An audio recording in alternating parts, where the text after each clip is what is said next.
Alrighty, hi everybody. Welcome to our community spotlight with GoSmart Solar's Big Sun project. I'm incredibly excited about what we have lined up for you today. We're joined by Robert Miggins and Jason Pittman, the co-founders for GoSmart Solar. They're one of our absolute favorite humans on the planet and definitely one of our most beloved set of members. They constantly get involved in our community, from helping out with our pre-accelerator this year as mentors, as well as their community efforts in sustainability and solar energy. So with that, I would love to turn this over to both Robert and Jason to kind of give us a little bit of your background and your experience, and how you kind of came to be. Yeah, cool. Well, yeah, thanks everybody. My name is Robert Miggins. Jason is the other guy that you can see. And so how we came to be, that's the question? Yeah, how did Go Smart Solar come into being? Well, like first, like my parents got together and then, no, never mind. So sorry. Yeah. I don't need to go back that far, right? So actually I think the way Jason and I met is a classic sort of San Antonio startup story. I had just had quit a previous job where I was in the web hosting space, working a long time ago for Rackspace, and then for many years for a company called Pier One Hosting. And I decided I wanted to get into solar. I ran into an ex-racker that I'd used to work with named Todd Morey at a coffee shop in town. And he said, "Hey, I heard you left Pier One. What are you doing?" And I said, I don't know, something in solar, but I'm not sure yet. I'm going to take some time off. And he didn't say this right away, but about a week later, he emailed me and said, "Hey, if you are looking to learn about solar, you should meet this guy, Jason Pittman, because he knows a bunch about solar and it'd be worthwhile for you guys to get together." And so I was introduced to Jason, the co-founder of the company, through a mutual friend. And that's how we first met each other. And then shortly thereafter, when we decided to start working together, we both, Jason actually was a Geekdom member already. And so I signed up and became a Geekdom member right around that exact time. And we sort of had a couple of at-large seats upstairs on the 7th floor back about 5 years ago. That's the way I remember it. Jason, what did I leave out? I would say, really, from my perspective on the origin story for Robert and I and GoSmart Solar was my background is engineering. Many years working on solar and renewable energy projects. I was in San Antonio, as Robert mentioned, at-large community member at Geekdom. And I was working for a small solar startup at the time. And we just launched a new program here in San Antonio. And I had a really great handle on the engineering side, siting these assets, everything that was very, solar centric. However, this program that we launched had this explosive growth, and I felt like I was definitely kind of in over my head in terms of marketing, customer service, customer engagement, and those happen to be things that Robert is really good at. And so I asked him to essentially help me, and that's really how our relationship took off, is because he stepped in and helped me deploy this other program, which was a big hit. And obviously for a different company. Once that was finished, we decided that we wanted to do something on our own. That's amazing. Thank you both for sharing that. One of the best things about being here at Geekdom, and I know from my experience and a lot of other people's, is just that ability to meet amazing people and then as a result come up with a fantastic new company or to collaborate together on some really interesting and impactful projects. And so I really love the fact that that's kind of how you guys got to know each other and kind of are now one of our fastest growing, most accomplished startups in our space.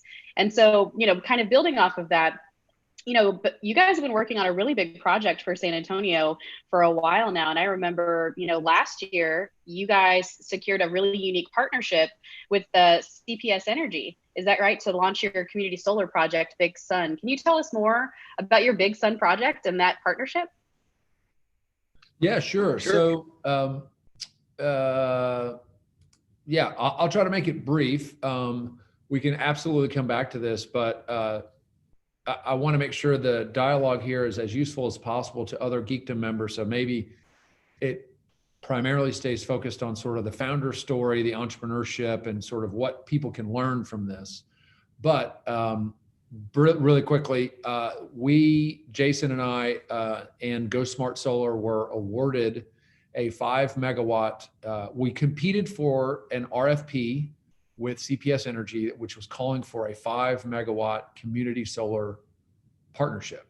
We submitted an idea to them that they selected and chose us for, and that's called Big Sun. So the name of our program with CPS is called Big Sun Community Solar. Behind my back here in the virtual background is one of our 12 solar carport locations. And fundamentally, what Big Sun allows people to do is that anyone with a CPS bill, regardless of whether you rent or own, or if you're a business or a homeowner or an apartment dweller or a nonprofit, you can buy community solar panels from us. You can purchase solar panels from us. And we would stick them, instead of it being on your roof, we would put them inside one of our really large carports like you see a photo of behind me. And we sell all of that power directly onto the grid, and we sell the power back to CPS. They buy the power from us for 25 years. And then we have an API into the billing system at CPS. And once a month, we send them a file that says, here are all our customers. Here's how many panels each customer owns. And most importantly, here's how much credit they deserve on their bill. So you can get a credit at home for owning solar panels, but they're completely managed by us somewhere else other than your home. In our case, we're using solar carports. So that's the idea around Big Sun. And we were fortunate enough to be selected by CPS Energy. We are 76% sold out. So we're sort of grinding through the pain of COVID and how it's slowing down people making decisions, which we get. But thankfully, we've been able to continue to grow through this process, and we're almost sold out. We're 3/4 of the way sold out on the first Big Sun project. So that's a little bit more about what it is. We can come back to it if we need to. Amazing. Yeah. Sure. Jason, did you have anything to build off of that? No, I think that's a great summary of what we're trying to do with Big Sun. Yeah. Oh, fantastic. So, because we're trying to kind of showcase community leaders who also have a background in entrepreneurism and startups for our community members and others to just kind of learn from their experiences, can you maybe speak a little bit to how you were building your initial client base for Big Sun and what steps you took in order to engage with those communities? Sure. Go for it, Jason. Robert, I'll take this one. Yeah. Whenever we started Go Smart Solar, right? This was pre-Big Sun Community Solar. We kind of had a vision for the company and what we ultimately wanted to do. However, we knew that we couldn't do that day one, right? We couldn't start a business, sign a 25-year contract with CPS Energy, right off the bat. We had to kind of build up to that. And so whenever you talk about how did we kind of build the company, build our initial client base, whenever we first launched, we were just offering kind of consulting services to people that were interested in solar, but they didn't know where to begin. So we kind of started there. We helped a couple of people in the San Antonio community get a better deal from some other solar contractors. Eventually, that kind of evolved into us turning into a residential solar installation company. So we started installing solar panels on homes across town, which then led to commercial clients, right? And so we were able to leverage just existing relationships that we have with commercial real estate developers. So we started, doing these kind of bigger projects. We did that for a while, and eventually what that led to was we had enough credibility, we had enough balance sheet, we had enough experience in the local market to where we could go after this big CPS Energy project. The whole time that we're trying to create the company, build the client base to position for CPS, we were all, obviously cultivating relationships within their organization, really trying to figure out what were their market pains around distributed generation, which is solar, what we're focused on, that gave us an opportunity to try to create a product that solved a lot of the challenges that they were facing. And that's what Big Sun Solar does. We ultimately responded to CPS Energy. They asked a very simple question: how do we bring more solar to more of our customers? We know that even with a very robust and generous rooftop solar program, there's still lots of people in our community that cannot participate for a couple of reasons. One is they don't have access to a roof. So maybe they live in an apartment building, or maybe they rent their home. Let's say they do have access to a roof, but it's not viable for solar. It's covered with shade from trees. We don't want to cut down the trees. Maybe their roof is 15 years old. You don't want to put a 25-year-old asset on a 15-year-old roof. Or maybe their service panel or some other issue with their home doesn't allow it. Maybe their home isn't code compliant, and so it would cost a lot to bring it up to date. Big Sun Community Solar is designed to help those customers adopt solar, benefit from solar, see the financial benefits by, as Robert mentioned, putting the panels somewhere else. We knew that was a pain for CPS. We proposed a solution. Ultimately, they picked us. Awesome. Thank you. Robert, do you have anything to add to that? Okay, No, awesome. Sorry, that was a good answer. Good. No, it was great. Thank you so much. So we did have a couple of questions coming in. So the first question is, can you say anything about the expansion plan that was mentioned in the news a little while back? In particular, do you have any plans for projects to deregulate territory in ERCOT? Yeah. So just like Jason said, we couldn't sort of jump straight to a partnership with CPS with zero credibility. We had to, put some points on the board and to establish some business, dating back to when we first started. Moving forward, I think the same is true. What we're trying to do is to execute this first version of Big Sun. We call it Big Sun 1.0 with CPS. We want to get a good report card from them. We want to get an A+ and have a 4.0 GPA so that we can position to do more with CPS.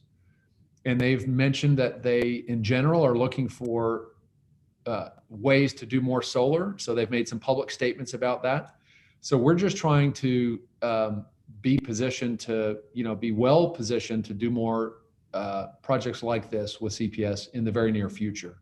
That's right. It also means that from a funding standpoint, we would need to go raise money or find, access to substantial capital. We've bootstrapped this first project completely on our own, but if we were to do something 5 or 10 times larger, obviously we need to bring in some capital partners. So Jason and I, in the latter part of 2019, early part of 2020, right before COVID hit, we interviewed and sort of vetted 3 different capital partners, one of whom sort of was the clear, we think, right partner for us to scale, so that as we scale, we wouldn't necessarily raise money and find investors in our company. What's more typical in the solar space is we would become a solar developer, and then we would have a capital partner that would bring tax equity and debt and cash equity to a project. And ultimately they would own the project long-term. We would build it and manage it and still do all the customer facing stuff. So our plan to scale is to have is to be well positioned to look good in the eyes of CPS Energy if we keep doing our job right, and then have a capital partner that allows us to go bigger because they're bringing deeper pockets and money and expertise and things like that. It also means we plan to expand beyond San Antonio as well. In many respects, we're waiting on utilities to open those windows and say, hey, we're going to do an RFP as well. And that way we can respond to it. So part of it is that we're at the mercy of when those windows open up. So our goal is to try to be ready and to scale. We do want to scale it outside of San Antonio. We also want to we're committed to saying, the sort of ground zero for where all of that brain trust and where all of that that IQ, happens is going to be based here in San Antonio. So That's right. Building off what we've got started here at Geekdom. Joyce, the tail end of that question said something about deregulated markets. Is that right? Yeah, it asked, do you have any plans for projects in deregulated territory in ERCOT? Right now, we do not. We're fortunate to live in San Antonio. CPS Energy is regulated. They've also taken a position in the past where they're interested in innovative concepts and programs. It's a little more complicated whenever you enter deregulated markets like Houston and Dallas because there's more stakeholders.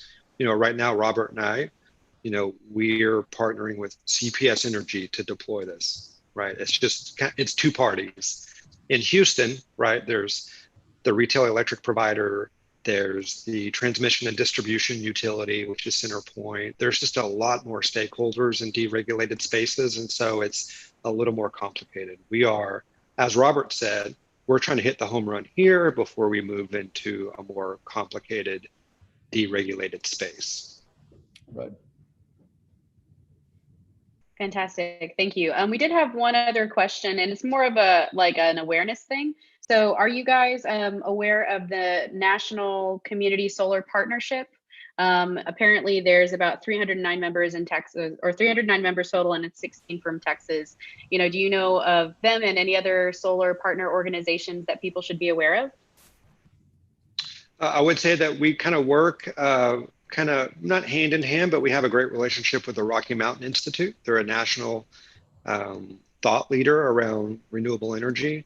And so we're plugged in with them, and they're plugged in with a lot of those organizations. So we're definitely aware of them, but thanks for bringing it to our attention. I think that organization is kind of mapping all of the community solar projects across the US. Right. Amazing. Thank you so much. So moving on to, or I guess kind of building on top of that initial client base or the customer base that you were talking about, Jason, getting customer feedback and sort of tweaking your model or your approach to market, or even the tech that you were using. How did you guys go about sourcing that information with your early adopters, and how has maybe that sort of changed your trajectory over time, or has it just allowed you to drill down more fully into what was really working? Right. Well, I would say for our early rooftop customers, we had to give them a really good deal to let us drill holes in their roof. We were trying to really understand what our processes were, what our installations looked like.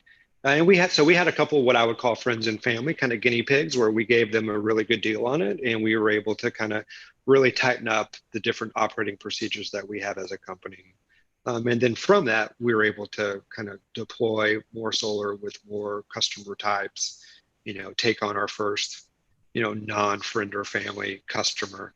But I think it kind of comes down to Robert's experience with kind of customer service with, his previous career at Rackspace and Pier 1.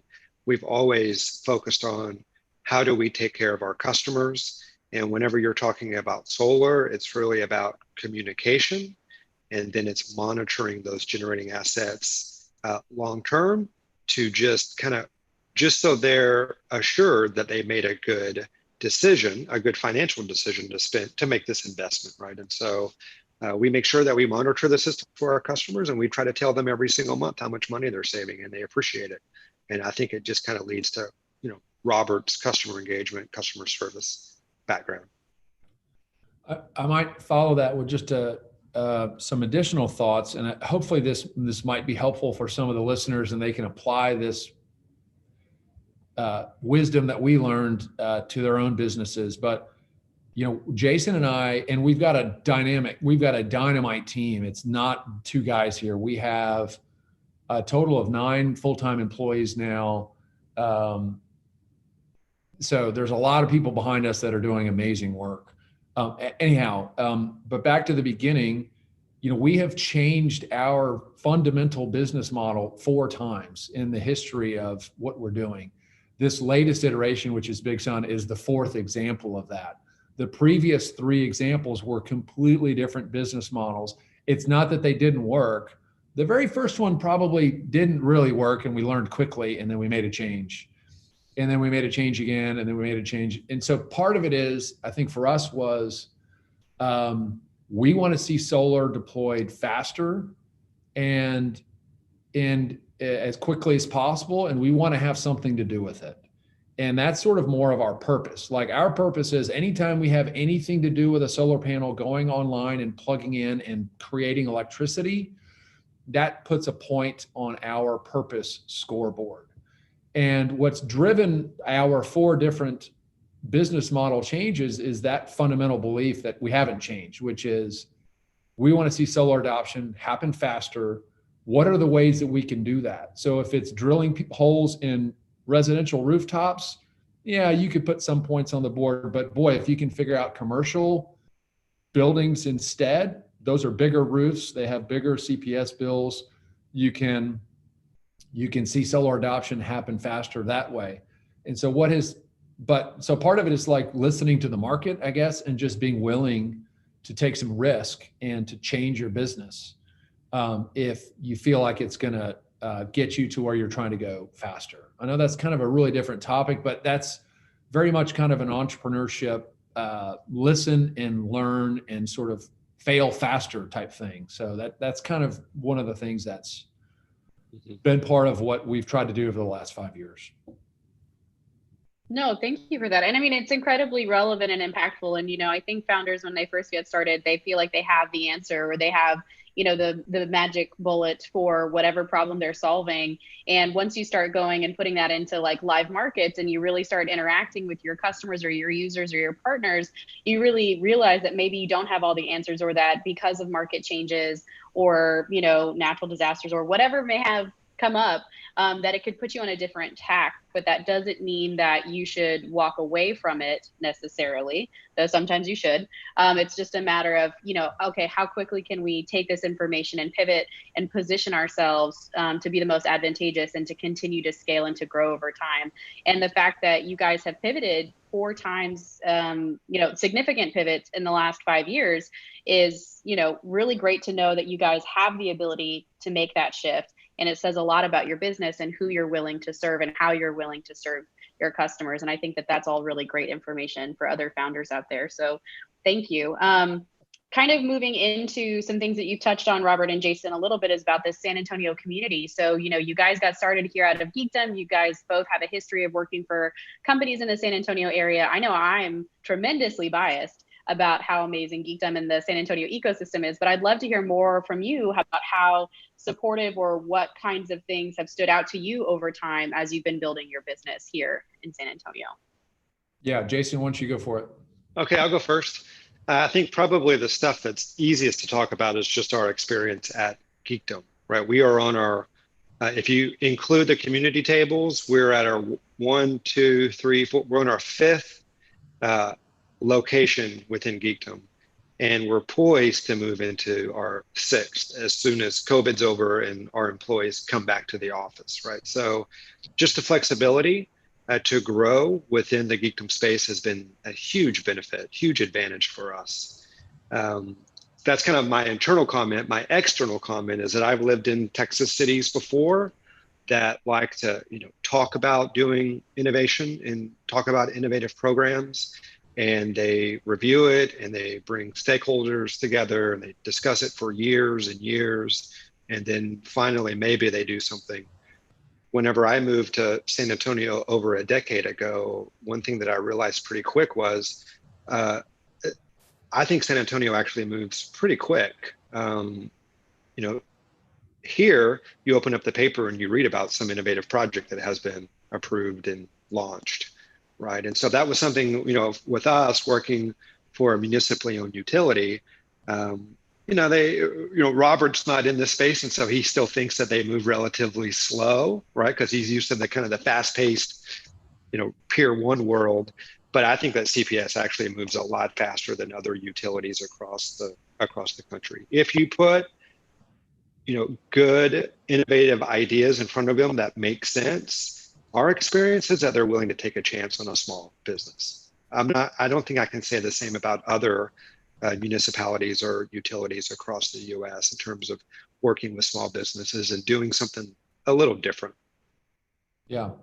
A couple of I hope the people listening from CPS realize that I'm on board as much as Jason is now. but a couple other things about Geekdom, guys. Wait, is there someone on from CPS? No one said that. Yeah. Is a couple of other things to keep in mind about Geekdom. We found not only is the office space very, very helpful, two other things that are important to us about being down here. One of them, and by the way, we're both at Geekdom right now. I would suggest you guys who aren't back, if you're inclined to come back downtown and get tested and sign up and sort of, do the COVID testing. I mean, we've been big fans of that over the last couple of weeks. It's working great. Anyhow, we also have found access to talent, right? So over the course of the history of our company, by being located here at Geekdom, we found an animator who she drew up some animations on our very first website. She was upstairs on the 7th floor. Somebody recommended her. We found a sort of an Excel finance expert who was almost like a fractional CFO in our early days. He came through the Geekdom community. The guy that designed our first website came through Geekdom. We use somebody to design our business cards. We use white cloud drones. All of this talent, not only is it easy to access because it's in the building, but I feel like we punch above our weight class as a small business because we can surround ourselves with these other talents that we don't have and we can't afford to have on staff full time. So that's been very, very helpful, is just access to talent in the community. And then the last thing is we've been pretty deliberate about saying another reason why we like being here is because we're 4 blocks away from our biggest customer right now, which is CPS Energy. And CPS has numerous times now said, hey, why don't we have a meeting over at your place? We want to come over to Geekdom. We want to sort of feel the vibe. We want to get out of our building and sort of absorb what some of the buzz of being in a startup space is like. So proximity to our biggest customer, our biggest partner, is also sort of a big advantage for us. Great. Amazing. Thank you. I've been around Geekdom here, since it opened its doors back in 2011, early 2012, and have also seen things grow and change. And I know exactly what you're talking about and just how easy it is to run into people who are working on brilliant things or who have such amazing talent or unique perspectives that you can find ways to collaborate and bring in. And, I'm particularly biased to a couple of your staff members right now, having one of them been a former Geekdom staff member who we adore, Caitlin, and then Andre Gomez for all of his work with what he's doing on a side project with the incubator teams and Polis. But, San Antonio is a really unique and special place. And I think that for what you guys are driving, and Geekdom is a really great hub because it connects you to so many of these different areas and groups, how you can leverage, the benefits of this for your business, and also just to form really great lasting relationships. So we've touched on this a few times. Robert, go ahead, Jason. Robert, you should mention that whenever we signed our contract with CPS Energy, the Geekdom staff, they were the first ones at our door to celebrate with us. That's which right. was great. It was really cool. I also left out accidentally Sammy Sinochoa, our PR firm, and they're 20 yards away from us here on the 6th floor. So it's another example of us kind of buying local, buying in the building, if you will, and they've been great to work with. Oh, thank you guys. That was a really special day for, those out there. Like, Geekdom talks about community and being very much like about the people in our building. And it's very true. It was a really special time for the Geekdom staff. As soon as we heard that the partnership came through and everything was official, we showed up at their door. We took them up to the roof, to the roof of the parking garage, and we popped some champagne and celebrated and really did it up right.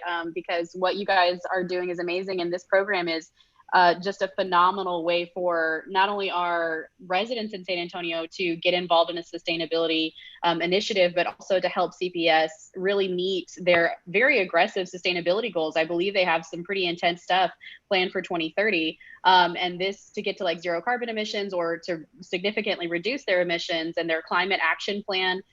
So we just really appreciate all the effort that you guys have put into this, and we want to make sure that we celebrate you for these massively wonderful milestones, and we're just really thrilled we get to be a part of it. So Thank you for that. Yeah. We have touched on this a little bit more, and I know that you guys have talked about the COVID-19 stuff, and thank you as well for mentioning our intensive testing pilot. That has been something that we've been really driving hard over the last few weeks and months to put together and put in place to provide, comfort and stability for our members and to make sure that we're getting really quality data about what's happening. And I think it gives people the confidence to come back. How else has COVID-19 really impacted you? And can you speak to maybe how you've pivoted or adjusted your path as a result? Go for it, Jason. Yeah, so I would say probably like every other business in San Antonio, not necessarily small businesses or startups, COVID-19 really impacted our sales, right? We kind of think about our company, we have two very distinct parts. We have the construction side. So we're building those assets that you see behind Robert. Construction never really slowed down. We did take a 2 to 3 week break in mid to late March because the construction workers needed to figure out what they were going to do about childcare. Kind of around April, they came back and we've been moving, 100 miles an hour ever since then. So that at this point, I wouldn't say construction was really impacted very much. Kind of sales, on the other hand, obviously, late March, early April, even into May, people weren't interested in spending $25,000 and making a long-term buying decision. And so our sales essentially stopped for a couple of months. They were just a trickle. We think that they're back now. We're starting to kind of pick up our pace again. Really around COVID, we, as a company, whenever there was the first community COVID infection, we proactively sent everyone home, right? And so that was on March the 13th. Everyone kind of regrouped over the weekend and early that next week, came to the office, took everything that they needed to be effective at home. And we've been working remotely ever since. And, we have 9 people. I'd say it's a relatively small team. It's very extremely dynamic, very diverse. I think everyone's done a great job working at home. No one's productivity has, dropped off at all. So I'm really proud of our team for doing that. I think one thing that Robert and I probably struggle with is just engagement, right? Staff engagement. We have, we were having 2 kind of video call huddles a day. The morning huddle was pretty good. The afternoon huddle was, not very productive. So we've kind of dropped that off. Now Robert and I are looking for ways to engage staff in person, distance. So we've had coffee and breakfast tacos in the park one morning. We all went to the park and brought our, bring your own camping chair, and we made a big circle and, we spent an hour just kind of talking amongst each other. We're planning on another one. We recently hired a new VFA fellow. And so as soon as he passes quarantine, we're going to have another kind of coffee in the park event so everyone can get to know him.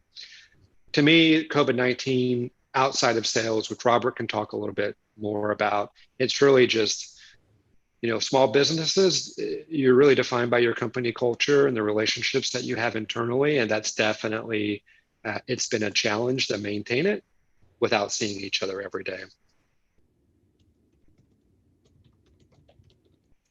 Thank you for talking about that as well. One of the things that we hear most about your company and your staff is just how well everyone gets along and what great leaders you and Robert are, and just the intention that you put in towards building relationships with your team, I think is very important, and definitely something for us to look to you guys for leadership and guidance. And, it is really difficult to stay engaged and to not feel overwhelmed at times. We're all people and we're all figuring this out together. And I'm glad the productivity hasn't dropped off. I think that if anything, people have been really hungry to just throw themselves into something positive. And I think they get the opportunity to do that with your company during a time like this. But I think it's great that you guys are taking those safety precautions, one, but still trying to find ways to connect on a real human level with your staff. And I think that that's good for other companies out there to remember too, just that we all have big pivots, or we're all trying to juggle the things, but just making that extra effort to remember that, we're people and we need to be people with each other. So thank That's you. right. We're gonna, yeah, we're gonna. I would, sorry, go ahead. Joyce, I will just add, I mentioned that sales slowed down and, whenever COVID hit, to try to restart the sale. We are offering a $500 promotion for customers that end up buying into the program during the month of August. So if I didn't mention that, Robert would probably get mad at me. And so just keep that in mind. If anyone's listening out there that wants to go solar, this is the month to do it. We will send you a check for $500. Yeah, we will send you a check for $500. Yep. I love that. Thank you so much. And definitely the company that you guys should check out if you're considering a solar project. And I mentioned you guys to another startup company that just moved to San Antonio earlier this week about your sustainability efforts and how to get involved. So if you haven't checked out Go Smart Solar and their community solar project, Big Sun, please do so. If you also have any questions or comments, please feel free to drop them into our Facebook channels or our YouTube. We've been answering questions throughout the session, so we'd love to hear from you. Or if you have any other ideas that we should touch on, please let us know. With that, we've got about 15 minutes left in the hour, and so I want to kind of push on. And, what are some of the goals that really drive your Big Sun project forward? Can you share a little bit more about those? Yeah, I mean, I guess it might sound a bit repetitive, but let me try it a slightly different way. As I mentioned before, our company purpose is we want to see solar ownership and adoption flourish faster. I mean, listen, climate change is real, science is real, and we have some major work to do as a human race to dig ourselves out of this hole that we've dug for ourselves. And so our purpose is very strictly directed at that. We are going to try to do our part to address it. The two biggest barriers that hold back adoption of things like solar is education and cost. And so we spend a lot of time just saying, listen, we're not going to sell you something unless you understand it. So how do we very deliberately go through, an education process? People have largely never purchased solar before. So you have to sort of feel like you understand what you're going to buy. So educating our buyers is important. And then really it's about cost. So what's nice about Big Sun is we found a way to make solar about 30% cheaper than what it would normally cost you to put it on your roof. And you don't have any of the hassles, roof leaks, cutting down trees. You can move in 5 years and we just point the credit to your next home. And it's also cheaper. So what drives us is how can we continue to find ways to make solar more affordable so that more people adopt it and that we hit on our purpose, which is to see solar adoption flourish faster. Right now, we're using carports to do that, and we're really fired up about that. We want to continue to do that and look for other ways to do it. Anyone who's following kind of the intersection of tech and energy, which is a really fascinating kind of mashup right now. Energy is like pretty fun and sexy these days because there's all this sort of this technology that's really evolving quickly. Battery storage, for instance, is coming. So we spend a lot of time thinking about what is our storage strategy. EV chargers, how easily do they pair underneath some of these carports that we're building? Because, electric car adoption is happening.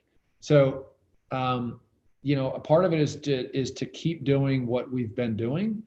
But it's driven by the fact that if we can make solar more affordable, then more people will naturally opt for it. And we think that's a great thing. Amazing. Thank you. So, are you guys able to give us like a quick presentation or a little run through of what the Big Sun program is and how the community can get involved? Yeah, I mean, I don't have like a deck or anything like that. I mean, we wanted to make this sort of conversational. But I will say that the way it works is if you go to bigsunsolar.com, I mean, I guess I could, can I share the screen? Yeah, go. How do I do that? Really quickly, share. Down at the bottom, the little green button. Okay, let me pull up the website first. share screen. There we go. So,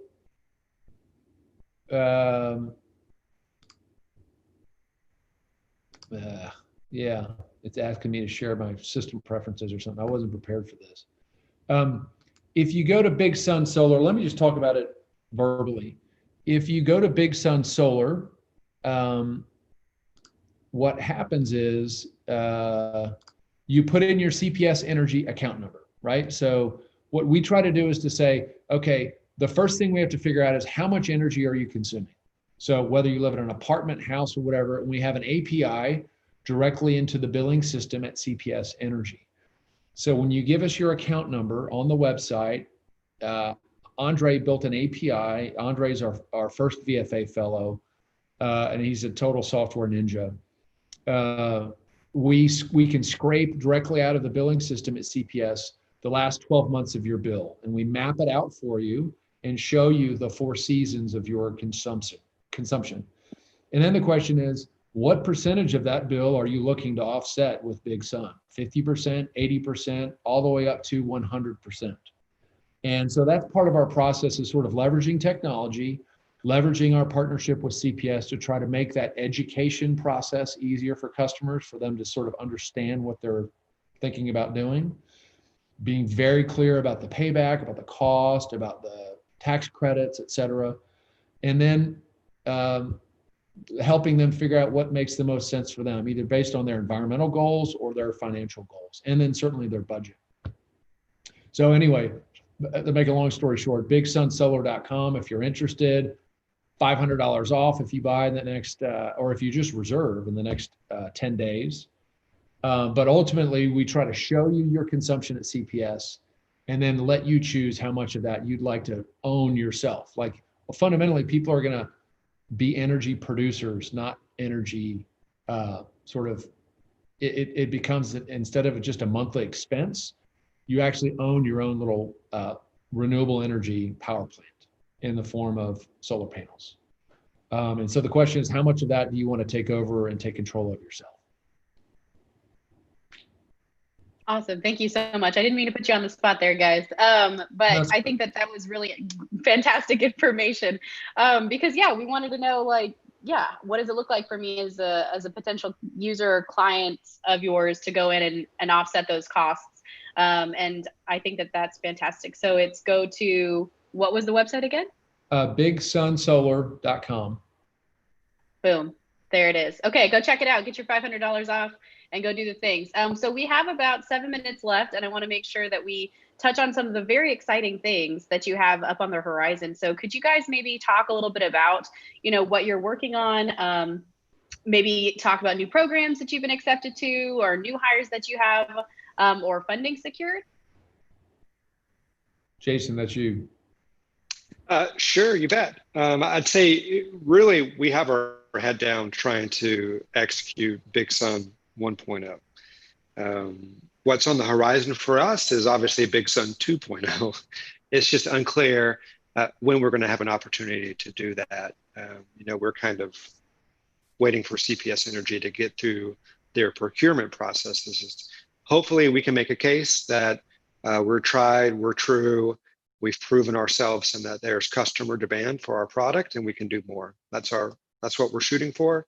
Obviously, Robert mentioned this earlier, the best way to get there is to make sure we get an A+ on Big Sun 1.0. So we're really focused on that. I think that we've kind of said this a couple of times today, but maybe it's between the lines, is that, Go Smart Solar is really the nexus between an energy company and a technology company, right? We have software engineers on staff. We're building platforms to manage all these assets. We're building platforms to improve the customer engagement, the user experience, the user interface. We've made a huge investment in a platform called Core 99. That's what Andre is leading with his team. In terms of new hires, we just hired another VFA fellow, Raymond. Hopefully one day you'll get to meet him whenever we all return to the building. He's a computer science major from UCLA. He just moved to San Antonio, I think 2 days ago. So he is quarantined in his apartment. We haven't even really met him yet outside of video calls, and so we're really excited for him not only to move to San Antonio and kind of add to this technology community that Geekdom is so interested in building, but we're really excited about working with him and what he can do and help Andre. Funding secured. I don't really think there's much to say there, except Robert mentioned earlier, we've identified a capital partner that's going to help us scale, which is great. It's not on a company level, it's on a project level, right? So they invest in projects, they don't invest in Go Smart Solar, so we're not taking on any kind of equity partners. I think maybe that's it. We do have this Core 99 software platform. Something that we're really excited about is that we're rolling out new features. And so something that we sent out just a few weeks ago is typically our customers that own panels. And so you see that picture behind Robert, there's a family that owns 20 of those panels, right? And we monitor the production of those panels. And then that credit shows up automatically on their bill. If you want to see what your credit is, you either have to log into our customer portal or wait for your CPS Energy bill to show up. We rolled out a new kind of offering for Core 99 a couple of weeks ago, a new, I'm lost for the word, Robert. A feature, yeah. A new feature, yeah. We rolled out a new feature where we actually, whenever we process your credit for CPS, it actually sends you a text message. Joyce, congratulations, you just earned another $100 in Big Sun Solar credit. In total for the year, it equals $600, whatever the number is. And so we want to proactively communicate with our customers and just remind them every month that, hey, you made a really good decision investing in this program, and it's saving you money every single month. Mm-hmm. I love that so much. Thank you. And I think that sounds like you've got plenty coming up, on the horizon. And I love that you've got new team members and that there's all of this technology development going on top of the solar initiatives, because, energy being a legacy mission critical infrastructure market and industry that's just really hungry to figure out how to be innovative, how to become more agile, how to address these solutions for their customers, because, getting to a decentralized grid or anything like that, that's going to take time. And we've got all these big initiatives and goals here in San Antonio, as well as just what we need to do as a country, if not a world, to meet these, sustainability efforts head on. It's going to require companies like Go Smart Solar that can straddle that line, that can manage the tech, that can help these big industry companies or these big, municipally or even privately owned energy providers, get to that next level. So I love the fact that you get to do both and that you're building out a team that's strong enough to address both the community projects and efforts for the end users, as well as addressing these things at an industry level. And I know that you guys participate and partner with industry conferences and stuff that comes through, Z Prime Research and their Solar Fest, as well as their City of the Future conference and their Start ETS competition. You guys have been at every single one of those. And so it's really great to see you guys getting integrated more fully in that perspective as well. So then we've got just a couple minutes left, and I really, we want to bring this back to what we're trying to put out there for our community members and our other entrepreneurs and founders is, what sort of top 2 pieces of advice would both of you provide founders if they're approaching projects or if they want to maybe create a sustainability company? That threw me off, that last little phrase. I know. Well, as I said earlier, I think, first of all, bring it on.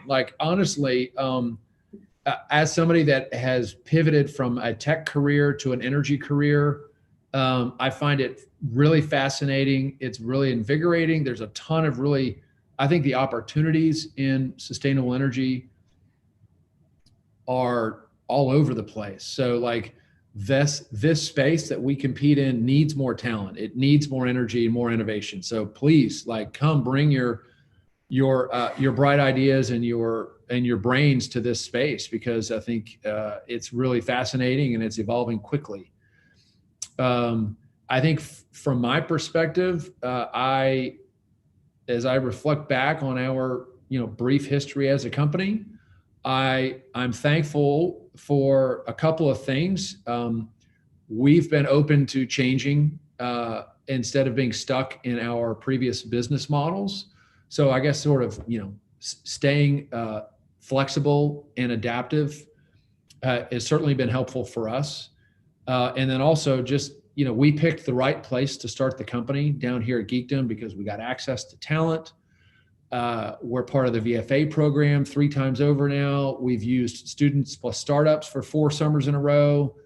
We had another couple really bright summer interns this summer from Students Plus Startups. So I feel like we're just sort of on the receiving end of a lot of what Geekdom has to offer, honestly. And that's been helpful for us as well. So, so far so good. I think we're pretty excited about what's coming. But we're staying focused on trying to get the first job done so that we're poised to jump on the next opportunity. Fantastic. Thank you, Robert. Jason? I would say if you're thinking about starting a company focused on sustainability, there's no better place to do it than San Antonio.